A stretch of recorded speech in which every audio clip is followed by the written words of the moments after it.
Quinn administration released some budget information online Wednesday. Is this good for the people of Illinois? Is this good for the state of Illinois, do you think? I think it's a good start. I'm sorry it was a month late in coming, but I think it's a good start. Certainly serious problems facing. The Democrats have failed to deal with the budget crisis for the last 8 years. Governor Quinn continues to pretend that we can afford a tax increase, but we'll see where it comes out.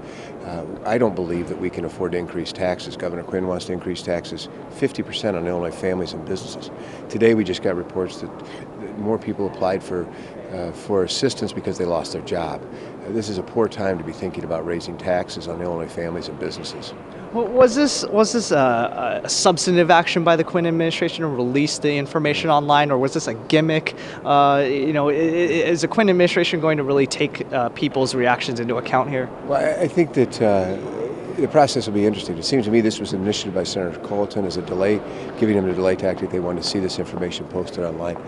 I hope the public weighs in. I hope Governor Quinn listens. I'm sure that if the public weighs in an equalized basis, he'll find clearly that the people of Illinois don't want an increase in their tax rates.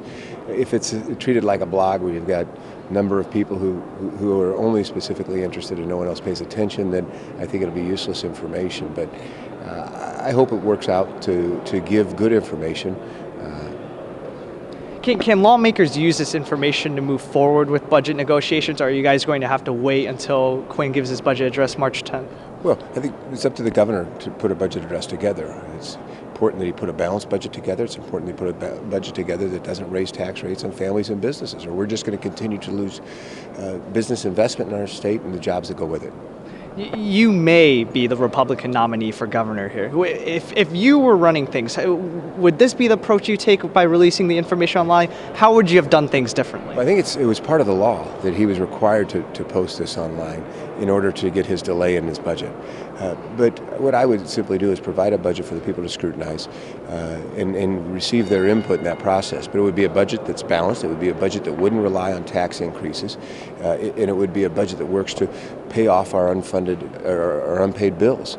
Governor Quinn seems to ignore the fact that he's racked up, he and Governor Blagojevich combined, the Blagojevich-Quinn administration have racked up $8 to $12 billion. He won't even tell us how much in unpaid bills and short-term debt.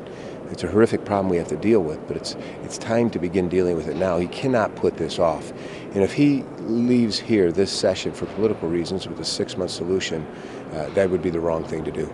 There are some Democratic lawmakers that are pointing out that Illinois may be facing a budget deficit of $13 billion. And they're saying that that could be half the budget right there, and you can't cut yourselves, the state can't afford to cut itself out of that. How do you respond to that?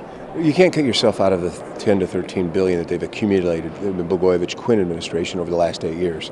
So what we have to do is we have to reconcile ourselves into a budget that's not just balanced but has a surplus so that we can begin paying down the backlog of unpaid bills that are referred to as the $13 billion deficit.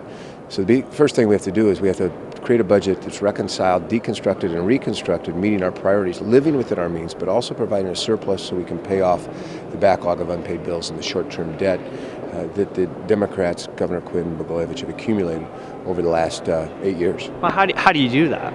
Well, you do it the way business and families have done it. Every business and every family has had to deconstruct, reconstruct, and reconcile its spending within its means. The state of Illinois has failed to do so. The Blagojevich-Quinn administration over the last 8 years has continued to spend money we didn't have. This governor did it again last year. So we need to take a business approach. We've got to learn to live within our means, meet the highest priorities we have, but provide that surplus so we can pay off that backlog of unpaid bills in the near term.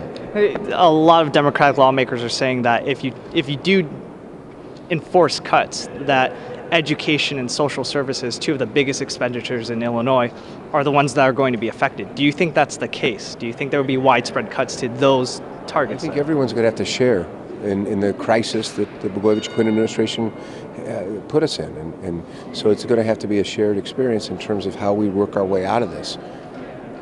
I wanted to shift gears for a little bit. The Senate passed a bill that would modify legislative tuition waivers. The bill now moves to the House now. I wanted to get your thoughts on Senator Cullerton's bill. It's a good bill. I supported the bill. It's not a perfect bill. We should do away with tuition waivers. It's far too expensive.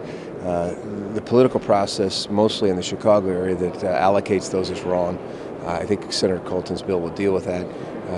But I think we ought to abolish them. It's a misstep in that it's not a complete step. Legislators shouldn't be granted the opportunity to offer 8 tuition waivers per year. It's just not acceptable anymore, and that's why I've sponsored legislation to abolish it. Would you prefer maybe ISAC or the Illinois Board of Higher Education perhaps choosing students for lawmakers? Is there some sort of middle ground, or is doing away with it the right way to go? Doing away with it's the right way to go. And just to clarify, how did you choose your legislative scholarship nominees? Actually, my process has been looked into by the AP and others and found to be one of the most reputable. What we do is we ask superintendents to nominate people to be on a committee. We then give them the applications and we eliminate any identification, be it school or individual, of the applicants, so that they wouldn't be biased towards someone who went to their school or someone they might know. We ask them to rank them, and they rank them in order, and then the 8 that receive the highest rank are the ones we award them to. So I'm not involved in the process at all, other than setting up the guidelines and the system. And then I do call the individuals and congratulate them on their achievement. But that's how we've done it, and I think if you're going to do it, that's the way it ought to be done for everybody. It shouldn't be a political process. Unfortunately, it has been in some cases. So you're saying you removed yourself completely from the process? Absolutely. It shouldn't be a political process.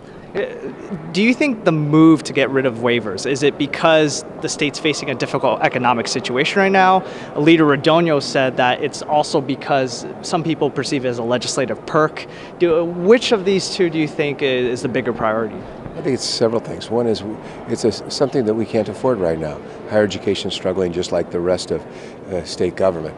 It's an easy thing to do away with. Not that good people didn't receive waivers and do good things with them. That's not what it's about. But it's the fact of that. It's also the fact that legislators get to give these out. Not everyone lives up to the standards that my legislative committee lives up to in this case. And I think that further increases people's skepticism about their government. And that's why we need to get rid of it, to restore integrity to government. Senator, we've talked a lot about a lot of things today. Is there anything that you'd like listeners or readers or viewers to know out there? Visit our website, bradyforillinois.com, and help us achieve our goals of turning this state around. Very good. Thank you. Thanks so much, Senator.